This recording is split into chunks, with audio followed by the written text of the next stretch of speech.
an Easter egg for Rep TV. I know that is actually a very controversial opinion. This is the best thing I've ever heard.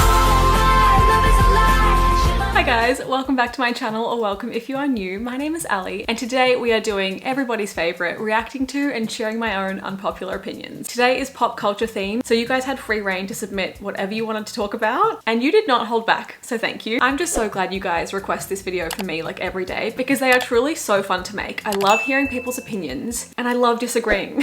So in case you missed it, I put this slide on my Instagram story. I will leave a link down below in case you want to be involved in the next one. But thank you to everyone who submitted. I know you have to be a little bit brave. Such braverism. Because you are submitting, you know, your thoughts to be critiqued. So genuinely, I appreciate it. Thank you. And as always, stick around to the second half of this video where I share my own unpopular opinions. These have been sitting in my phone in my notes app for a couple of months now, and it's kind of the reason I wanted to make this video, so I could talk about these. So stay tuned. Let's start with this one because I'm so excited to talk about it. Not an unpopular opinion, but I did my HSC drama with the actor for young Haymitch, and I can contest he will be an incredible Haymitch. He's so good. For anyone that isn't Australian, I'm pretty sure HSC is like year 11 and 12. So basically those that are not just doing drama for fun, but have actively chosen it to be part of your grade that goes towards your college entry score.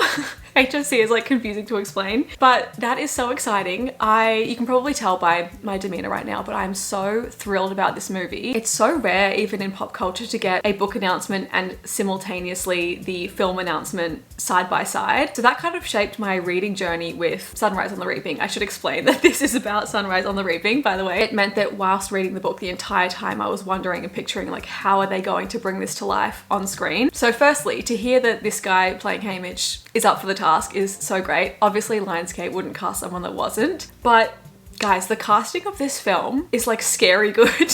I know some people have issue when it feels too fan servicey. Personally, I don't think I've ever really had issue with anything like that. But in this case, it's crazy how many of the kind of fan castings and predictions or hopes have come true. This morning, we just got news that Elle Fanning is playing Effie, which is just going to be so phenomenal. And then I think in the case of like Haymitch and Lenore Dove, it's actors and actresses that yes have done things but aren't necessarily household names yet, which I think is just so perfect. And if you guys have seen on my Instagram lately, I've been doing a few more like collaborations with the city I live in and with like films and things like that. And yes, I love going out and about. I love staying in and being in my bed. I do really appreciate going to events. I find them very fun and exciting, but just know I am mostly going to these events in the hopes that I can get on some kind of list to attend both the Wicked Part 2 and Hunger Games Sunrise on the Reaping premieres. That is my end goal. So thank you for any support along the way. There are a lot more Hunger Games opinions to come, so we'll get back to that. Also, you can probably tell, but my hair is very different. I went in to get a toner to get like the brassiness taken out of my like blonde kind of bits. And as you can see, my hair is now short and brunette. So if you don't like it, just lie to me and tell me that it looks good. I'm coping. This is a hot take, but I feel like I have to talk about this. I think people have talked and theorized about Rep TV so much now it's ruining the excitement. I feel like most of you already know where I stand on this, but I totally agree. I don't agree that it's like ruining anything for me. My expectations and excitement levels have not changed at all since Taylor announced this project, but I do agree that like everything that is happening is causing people, fans, general public maybe, to experience like fatigue or feel frustrated with Taylor and this timeline that they had maybe created in their own minds, or that like a theory they had didn't come to fruition, or blaming Taylor for like taking so long with the expectations of a timeline that they created themselves. And this is exactly why I don't do those like everything you need to know about X album or deep dive videos, or even my like theories and predictions videos until Taylor specifically announces it. I just like don't want to contribute to all of the kind of noise that exists that then is leading people to somehow become so frustrated that they don't have it yet. They like give up. They become like angry almost. Don't get me wrong, I talk about it to my friends all the time. But I've just found some of the online discourse, in particular really TikTok, a little bit, I don't know, a little bit exhausting and quite negative. Like seeing things like Rep TV is taking too long. It's like based on what though? Like by that standard, isn't debut taking too long? Because we've been waiting longer for that. Debut has been eligible to re-record and re-release this entire time. Rep only recently. So, you know, it feels like a bit of a double standard there. And as a nostalgic little bitch, I will fight for self-titled. If you're gonna be impatient about one album, you better be impatient about both. Something else that I find like a little bit funny is when people say, oh my God, like Rep TV is coming, confirmed. Because I'm like, well, yeah. It is. Taylor told us this in 2019. We know Rep TV is coming. That's not like a new statement. At the end of the day, I know it all just comes down to excitement and people really wanting to hear the album. So ultimately that's a good thing. You guys know I'm very reserved or conservative, I guess you'd say, when it comes to my theories, Easter egging, clowning. Let's say clowning. So I will tell you when I do feel like something could be afoot. I will say, I will be watching the AMAs. I'm not set in stone on anything, but it's the most I've been invested in an idea for a while. Now, speaking of reputation, before we get into anything, I feel like I need to talk about the fact that we maybe have confirmation of Reputation Taylor's versions. I was gonna say spelling, but that's not correct. Capitalization. UMG tweeted this morning, which obviously shows, you know, the capital R, capital T, capital V. Naturally, we had already theorized this from the Taylor's version from the Eras tour and the Reputation font having a capital R compared to the original version, which was all lowercase. So that is very interesting. I actually have a clip from a few years ago, my friend Emma and I trying to predict which it would be. So let me put that in here. Rep Taylor's version. Will it be uppercase, lowercase, or a mixture of both? You think? I think the actual title of the song, lowercase, as per. The title, the album you mean? Sorry. Yes. Yeah. But the Taylor's version will have caps because it's too messy. But I think it's messy to do lowercase and then uppercase. It's messy in itself, whereas it's messy overall if one of them's different. Yeah. She's really dug herself a bit of a pickle. hole. She's in a pickle. I actually think I'm 100% right. So you're committing Reputation lowercase, yeah, and then T and V uppercase. Yeah. Yeah.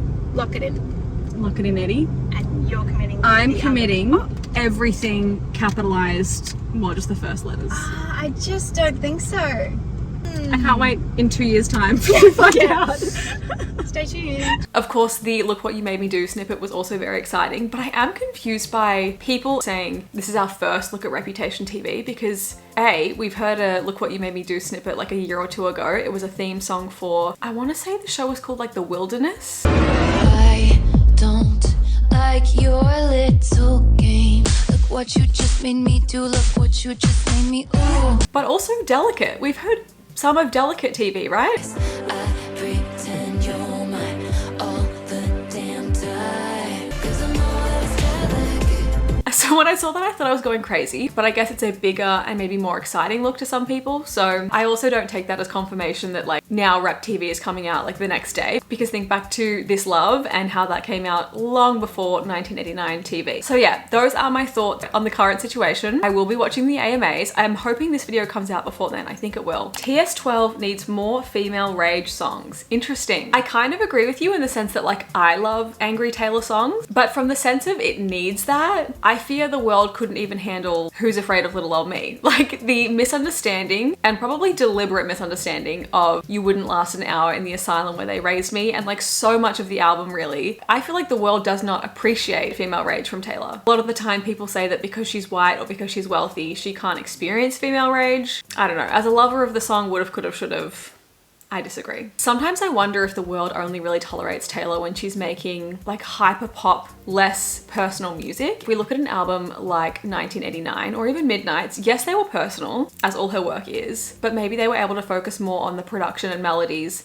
than the lyrics themselves. And that seems to be when most of the general public was like tolerating and enjoying Taylor. Whereas when she writes heartbreak songs, you know, the rhetoric is, oh, she just writes about breakups. And then when she sings love songs like The Alchemy, people hate that too. I think this is also really exemplified in the contrast between the public's response to an album like Lover, which yes, had songs about all different emotions, but was largely promoted during a time when she was outwardly in a very happy, loving relationship, as she is now, compared to then the public's response to Folklore and how much they loved that, which was made during an incredibly hard time and contains a lot of incredibly sad themes. I don't know, I do feel like sometimes the world doesn't want to see Taylor happy. You know, if her current experience is being in a beautiful, loving relationship, why shouldn't she write about that? At the end of the day, the only thing TS12 needs to contain is a true reflection of whatever Taylor is going through or was going through and wants to share. Okay, this is an incredibly hot take, which is exactly what I asked for, so thank you. Stefan and Elena should have been endgame. I feel like this really is a true minority opinion here, because as a late in life convert to the Vampire Diaries and a new fan of the show, I've realized that yeah, like most people are incredibly team Damon. I see comments on my tier ranking every Vampire Diaries character every single day confirming this. And while I love his character so much, he's one of my favorites, obviously, if you've seen the ranking, I agree with you. No, I think Damon is so well written. He is such essential comedic relief. The show wouldn't be what it was without him.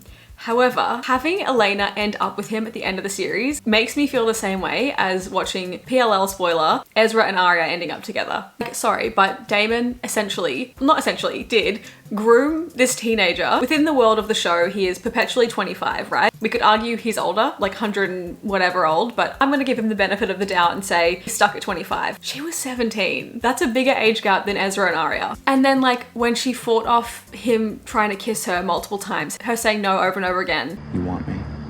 Excuse me? Right now, you want to kiss me? What the hell? Damon, don't. What's wrong with you? Lie about this. Stop it.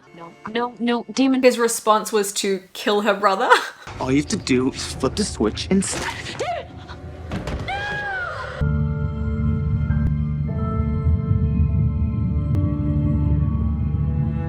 You know, sexually assaulted her best friend for weeks. I'm hiding from Caroline.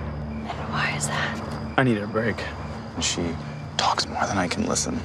Well, she's awfully young. Murdered Elena's only college friend. I thought you broke my heart, so I rip open Aaron's neck. This is toxic. We are in a toxic relationship. I have to go against every single thing that I believe in again. I don't need to tell you guys this. I could go on and on. And again, I think he is a phenomenal anti-hero and character. He has such depth. There was some character development, but I don't think his character development was handled that well. I think at times he was like watered down to be with Elena. And I think his actions were only so that Elena wouldn't dump him, which to me isn't really real growth. He had to put himself to sleep so that he would stop killing people only because Elena wouldn't like it. So at the end of the day, that's not really growth now, is it? And in saying this, I don't want him to have to change. Like, I want Damon to still be the character that he was from the beginning or wants to be, which is a vampire who likes to kill people. I just feel like Elena deserves someone, and we all deserve someone, who is their truest self for their own selves, not just so that you won't leave them, if that makes sense. They took this amazing and complex character who loved being a vampire more than anything, never wanted to settle down, and kind of forced him into a life that canonically we know he would hate. Meanwhile, you have Stefan, who we know has never enjoyed being a vampire,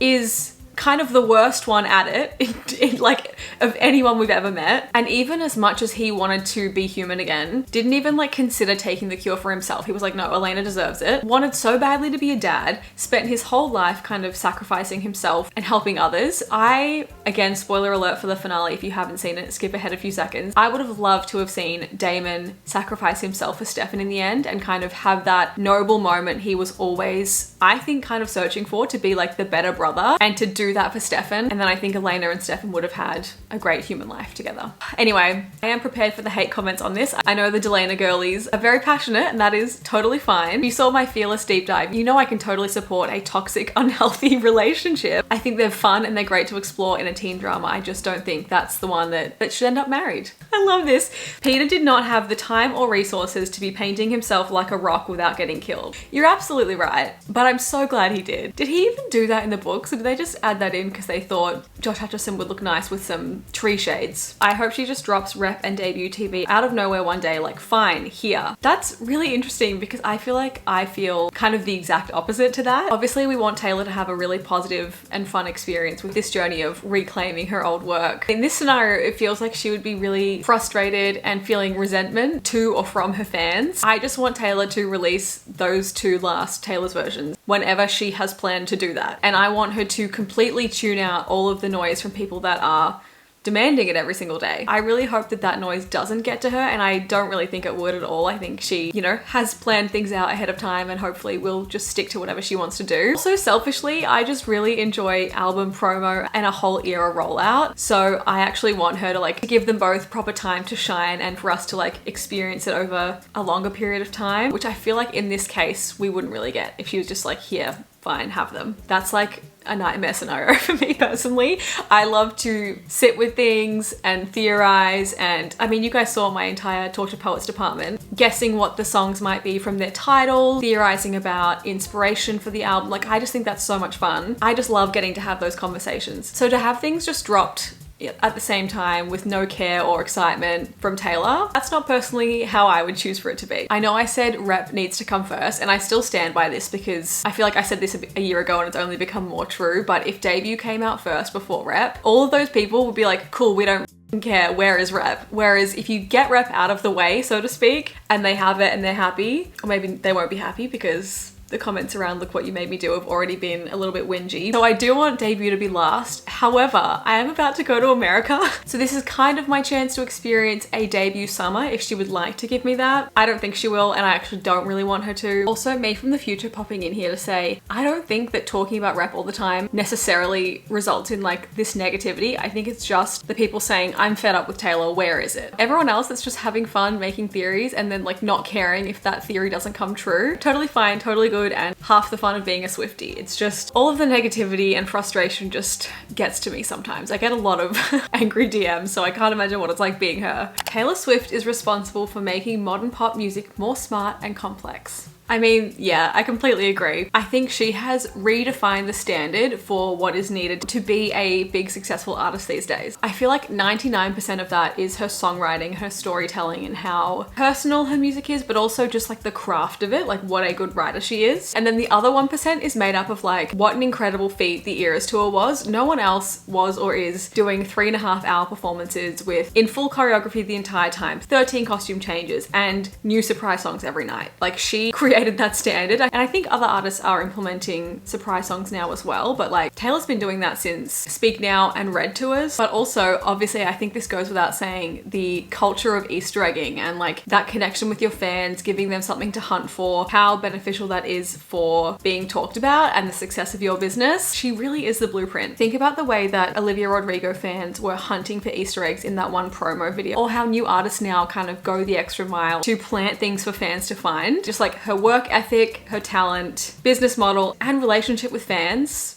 has changed the game. Gail wasn't even an option. She never liked him. He was just her close friend she felt bad for. There was a time when I would have agreed with this, but I think now I disagree. I do think Gail was an option that Katniss considered, and obviously we all agree. Well, actually not all. I have seen some forums where like I've seen a bunch of fans, more so back in the day when the books came out, that like loved Gail and wanted her to end up with Gail. I think universally now pretty much everyone is Team Peter, but I do definitely think that was a consideration in Katniss's mind, even if it was never going to end up that way. Obviously the main focus of Katniss's life, all 16 years of it that she'd lived thus far, was survival, right? So she would never let herself entertain the idea of romance, I don't think. But I do think without Peter, and had they never been in the games, I think they potentially would have ended up together, even just out of a search for like companionship, which I am including as like an option. I think people can choose or prioritize companionship in a relationship. Even if we think about the rage Katniss felt when Madge brought the medicine for Gale after he'd been whipped, the notion of Gale is mine, I am his, anything else is unthinkable. And even the rage she feels at the idea of Gale going to the Hunger Games and coming home with another girl, as she did with Peter. Personally, I don't think this stems from a place of romance. I think she might have mistaken it for this, but I think it might come down to more a fear of abandonment. Obviously, Katniss lost her dad way too young, and when her dad passed away, she effectively also lost her mum. She was faced with the reality of losing Prim. More on that later. You're naturally then going to cling to any lasting relationships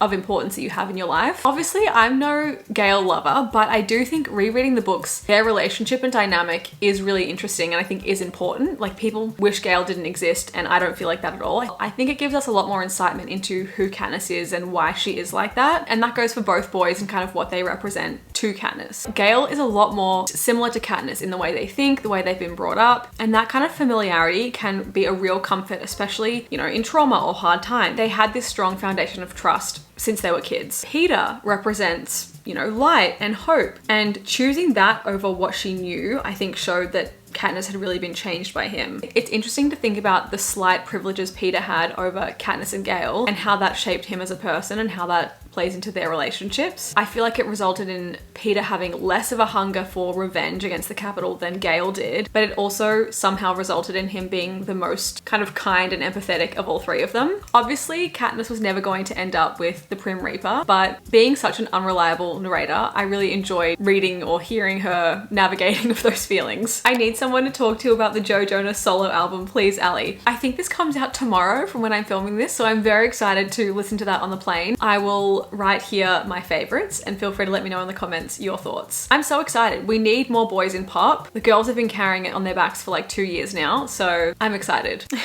I thought She Will Be Loved was originally from Miley in the last song and never released. This is the best thing I've ever heard. You must have just been like, damn, this song is incredible. Why did Miley not release this? I will say her vocals in that, phenomenal.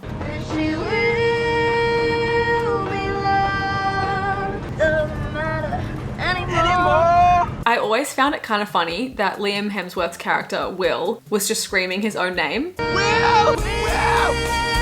I would love to know how you found out it wasn't just a Miley movie song. Were you like out at a cafe and the Maroon 5 version started playing? I say Maroon 5 version as if any other kind exists, but were you like, they've done a cover of Miley's song from that movie? Speaking of our Disney queen, even though Miley is successful, she is still criminally underrated. Could not agree more. I will be bold enough to say that she is one of the best vocalists of our generation, like of this current time, and no one seems to talk about it. I know that you're wrong for me. Gonna wish we never met on the day I leave. Obviously, she also carried the Disney Channel on her back alongside Raven, Hillary, Brenda, and Ashley. So for that, we have to give her applause and blessings and love. By the way, if you haven't seen it, I did a video ranking every single Miley Cyrus song. So if you want to know my favorite album, least favorite album, that'll be below. In Gilmore Girls, Jess was a far worse boyfriend to Rory than Dean. I got a couple submissions like this because you guys know I'm rewatching it right now. I mean, yeah, if you've seen my Instagram stories, you know I completely agree. And as I'm rewatching this, I'm about halfway through right now. I'm bewildered as to how I was ever Team Jess as a kid because look, they all have their flaws. Obviously, I think we as fans all agree that none of the 3 boys, or 4 if we include Tristan, are like ideal for Rory, right? There's not like a perfect fit. So I feel like when we say I'm Team blank, team whoever, we're forcing ourselves to pick one, which I think we should have to do. I think to say no one is a cop-out, but I look back now and I'm like, I would actually rank Jess last. It's funny because if you'd asked me this while I was watching season 1 or 2 and I was getting really pissed off with Dean, I would have felt differently. But Dean's biggest crime was being like needy and codependent, I would say. That's besides the whole Donna Reed thing, but I think that's more of his dad's fault. Like he just wasn't educated enough on feminism. He would have come around just fine. Also, maybe we could argue that that is a fair choice to want that life. He should have his choice. Like he did kind of get that with Lindsay, but when he got it, he wasn't really happy. So anyway, however, Jess's crimes, so much worse. He basically almost pressures Rory into having sex before she's ready to. And then when she says no, he gets angry and just leaves her there. Won't talk to her, won't explain what happened, won't communicate at all, just abandons her. And I'm pretty sure he abandons her twice. Ultimately, I will take annoying over that any day. In my rewatch, I am just about to meet Logan again. So excited to see where this goes. I know I hated him from the beginning because he was entitled. I fear this rewatch is going to make me a Logan girly. Barbie summer over Brat summer. Sorry, I know it wasn't summer for you. Ironically, I was in America for both of those, I think. I'm pretty sure I saw Barbie in the Hamptons with some friends at like a random AMC cinema, and Brat I was there for, but I wasn't listening to it. I was listening to Short and Sweet by Sabrina Carpenter. But even better, I eventually got to have a Wicked summer, which was also pink and green. Oh, this is interesting. Celebrities shouldn't need to speak about every political issue. I prefer when people stay silent about issues they aren't informed about rather than being wrong. I know that is actually a very controversial opinion, but I think I do agree. I think potential for misinformation to be spread these days is so horrifying. I say that as someone that is on Twitter and TikTok and sees it happening all the time. So I think to put that pressure on someone who is a celebrity because they were, you know, in a movie or a TV show or sings music, it doesn't really make any sense to me. I don't think they are going to have any more political education or insight than any other person. So demanding that they share their perspective has the potential to do a fair bit of harm and maybe even undo some of the good work that we're all hoping for. Obviously, I think it is amazing anytime a celebrity or any person does use their voice for something they're passionate or knowledgeable about, but I don't think we should be looking to those people to be the educators or advocates. I get especially concerned when it comes to younger people who haven't maybe yet had the lessons in school about like critical thinking, media literacy, how to properly conduct research to know that it doesn't have a bias. These are all such important factors that kind of get overlooked or swept under the rug when the conversation is reduced to, has that celebrity spoken about X? I feel like what might be most effective, and I think this goes for like us regular folk too, is when people have a select cause or few causes that they are really knowledgeable or passionate about, and they can become an advocate for that. For example, I can think of celebrities I follow who have shed insight on and raised money and awareness for something that I had never heard about. And so I think that is really powerful. I also kind of see this as sometimes a bit of a gendered critique. week. And I could be totally wrong about this. I just feel like I don't see people expecting or criticizing or calling out Justin Bieber or Harry Styles or Brad Pitt, expecting them to be knowledgeable about every, you know, political situation in the world or cause that exists the same way that we do about women who have used their platform, like Taylor Swift and Chappell Roan. I just feel like we tend to criticize people that we know feel the same way as us and are fighting for the same thing and care about the same thing, which doesn't really make any sense to me. I mean, the Trump thing is just totally out of control. To have a literal president of a country, of one of the most powerful countries in the world, attacking a private citizen just for saying I'm not voting for them is actually insane. Spin-offs and reboots are sometimes as good as the OG. I completely agree. It is rare, obviously, but it's totally true. For example, some of my all-time favorite films are remakes. Hairspray 2007, The Parent Trap, Cheaper by the Dozen, all remakes, all flawless. I hate to say it, but even 90210, the TV show, I never saw Beverly Hills, but that slapped. Let me know your favorite reboots and spin-offs below. I don't understand the Labubu hype. They are creepy AF. I agree. I almost understand the Sunny Angel hype more, and if you don't know what either of these things are, I envy you, but the Labubu ones, yeah, I just don't get it. And no disrespect to anyone that loves them, I just feel grateful that like I don't have that gene to want to collect them because I know it's saving me so much money. Different fandoms should just leave other fandoms alone. It shouldn't be a fight on who is the better fan, and also constant dragging of artists they are not a fan of has to stop. I agree. I'm not really on like Stan Twitter, so I don't see a lot of this stuff, and I'm sure it can get really nasty, but I will say sometimes I will be taken by so much surprise where it's like a really normal tweet about something totally irrelevant and I'll open it and the top comment is like a reference to like that person's favorite artist or least favorite artist. And sometimes it is just so funny because of how unnecessary and unexpected it was. Sometimes they do get me. Naturally, we had a lot of submissions about The Summer I Turned Pretty. You guys already know which team I am and why from this video, but I wanted to do a little poll on my Instagram story before season 3 comes out to just see where we're at as a society. Now, guys, the strap on my top just broke. I go overseas tomorrow. What the hell?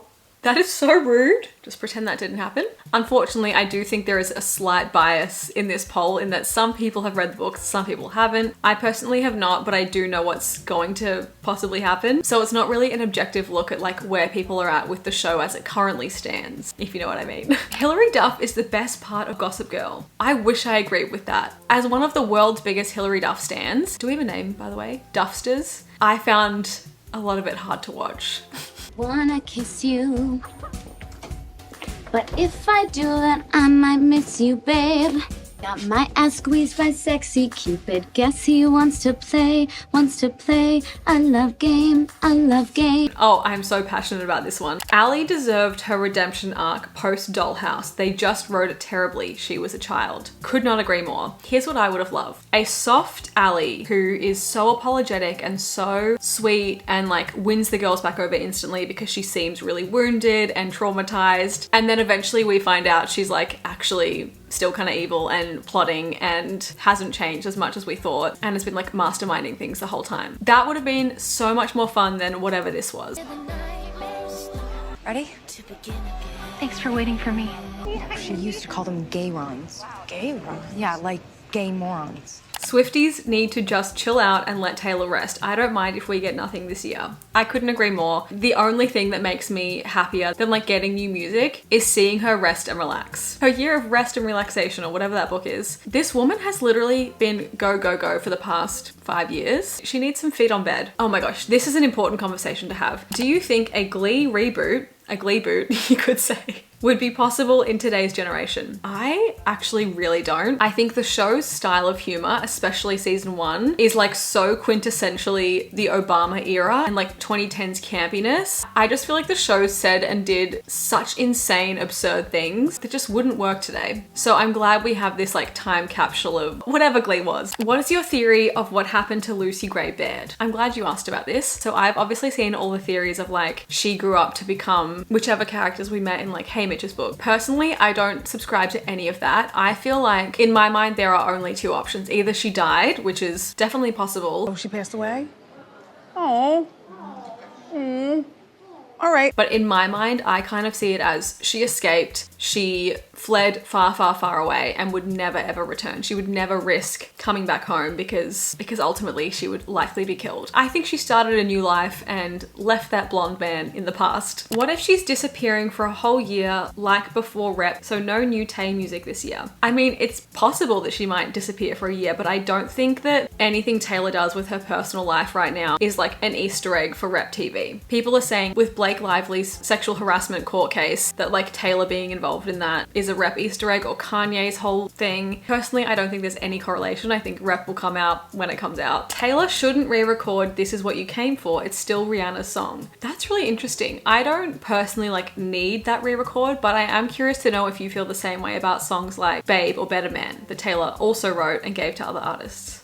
Let me know. I don't really like the original Reputation album cover. It's okay, but definitely my least fave. Interesting. I mean, I think obviously everyone can have their opinion. I don't know what I would say my favorite is. However, it's definitely my favorite back cover. This picture is the most divine, heavenly thing ever. The design of the song titles, it is just so gorgeous. No pun intended. So I'm not as nervous for the Rep album cover, but I will be looking at the back very closely. Here is another example where I think people that haven't read the Summer I Turned Pretty books are in for a rude awakening just as much as I am. The response to my poll of like, who would you pick, Jeremiah or Conrad? Someone said, I'm so concerned that 80% of your audience would prefer an emotionally unavailable disappointment of a man over sweet baby Jer, which like totally valid. If all we know is canonically what has happened in the TV show so far, totally valid opinion. I would agree with you. Let's revisit that after season 3. Oh, interestingly, I need another Ali Nina collab ASAP. To that I will say, watch this space. The man muscle kiss from the Eras tour gives me the ick. I mean, valid, but like if there is a spectrum, I guess we are just at different parts of that spectrum because I find that hot as hell. Jacob Black is the worst character in Twilight. I absolutely cannot stand him. I don't know why I have such a soft spot for Jacob, but there is a character I hate so much more. I ranked every single character, so if you'd like to watch the video, here you go. The way some people are reacting about Look What You Made Me Do snippet is baffling. Obviously she isn't going to sound the same way she did in 2017. It's been 8 years.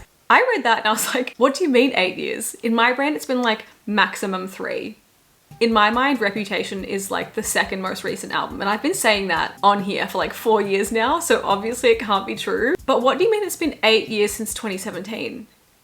I don't buy that. That's propaganda I will not be falling for. Taylor Swift's most iconic outfit. Forget the Eras tour, Wango Tango 2019. Love your channel. Thank you. I just wanted to mention this because A, I was lucky enough to see that live in person, but also B, one of my best friends recreated this outfit for a Taylor Swift night we went to like years ago, and I think she just deserves a shout out for that. It was iconic. My tears ricochet, but about Keith and Dan from One Tree Hill. How dare you say that to me?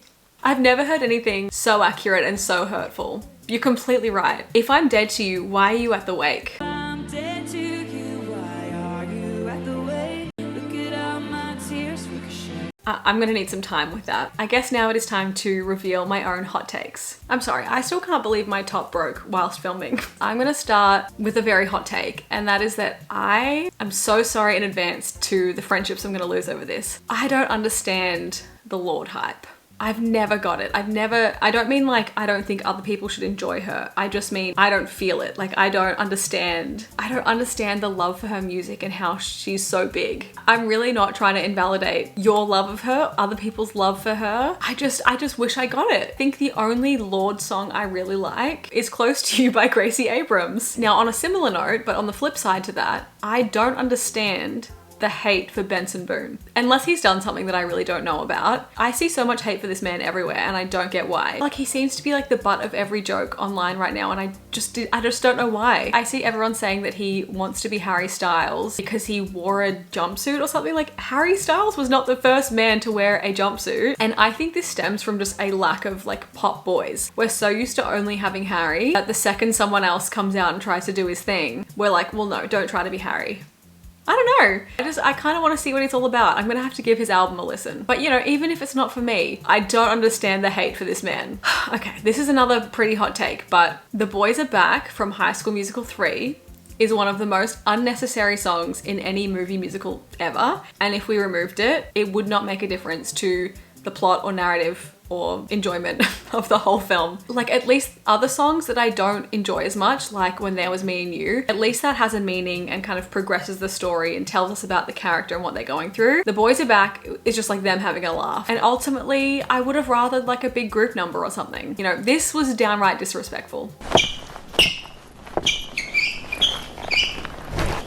I'm keen to hear other people's opinion on this, but personally, I have never and still do not hear the deja vu Misery Business similarities. When that guy from Paramore was like running his mouth about it being an exact copy, I was just like, where? Maybe I have like the opposite of Charlie Puth and I like can't distinguish different notes. To me, they've just never sounded similar enough for this whole big deal. Okay, another kind of negative opinion that I have. This is gonna kind of bookend what I opened the video with, but I did not like The Ballad of Songbirds and Snakes, both the book and the film, unfortunately. I had really high hopes for it. I think Rachel Zegler is so talented. I just felt like the pacing of the story was a bit of a mess. The character development was kind of empty. I don't know, it just felt like so not in keeping with the quality of the other films to me. And you know, obviously it's a different format. We're hearing a soon-to-be villain's inner monologue, and I think that's a really interesting idea. There was just something about the way it was written and the way it was told on screen also that didn't grab me as much as the original. Obviously Sunrise on the Reaping, I adored. So it's not about like Suzanne or only wanting the original characters. There was just something that wasn't right to me. I think Lucky Flickerman was like the only part I loved. What was his best friend's name? He was good. And on that note, actually, there's obviously a lot of discourse right now about if Suzanne were to write another book, whose perspective would it be from, or